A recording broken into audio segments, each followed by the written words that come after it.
we done, man. You know, I wanted to ask you a personal question. I have a constant struggle battling myself. You know, like, That's what I was surprised I think at one point in my career, I just lost a lot of confidence. And you know, I have people saying, "Oh man, yeah, you're this, you're that." It's different when they see it, but if you don't see it for yourself, I don't think it's worth nothing. Yeah, I could finish every sentence that you were about to say. Here's the biggest thing that happened to me, is I had lost, you know, X amount of fights by submission in the second round, right around 7 minutes of the fight, dominated up till then. I go, this just isn't physical. I got a mental problem, and I'm finding out where it's happening. So I treated it like an alcoholic, where, you know, the first thing I had to do was admit I got a problem and ask for help. And I went in and saw a guy, a sports psychology guy.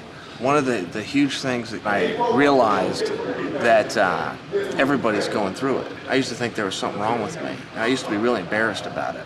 And you know, I talked to Randy Couture about it, and Randy said that the one thing that he learned is that he could never defeat it. He could never defeat the second guessing or the negative voice in his head, and that he just learned, I just got to learn to compete with it. I can't kill this off. I got to compete with it.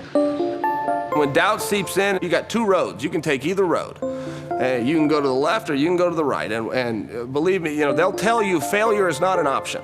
That is ridiculous. Failure is always an option. Failure is the most readily available option at all times, but it's a choice. You can choose to fail, you can choose to succeed.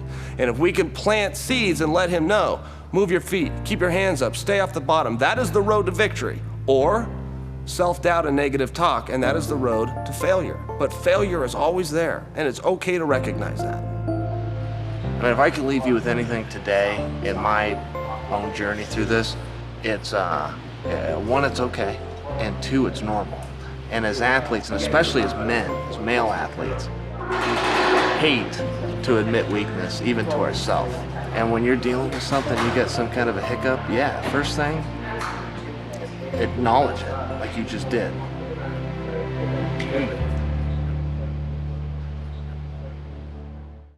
The only thing that changes is the environment. Just to give you guys an example, it's a very, very famous study done. This gentleman brings in a long 2x4. He sets the 2x4 down and has a group like this, and he asks random people to walk the 2x4 heel to toe. So they lay the 2x4 on the mat, everybody gets up, and they walk it like it's no big thing, right? Big deal.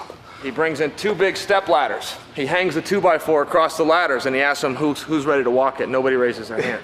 The environment changed, but the act doesn't. And on game day, environment changes. Why? Because they put a referee in there, make you take your t-shirt off, they bring in Uncle Dana.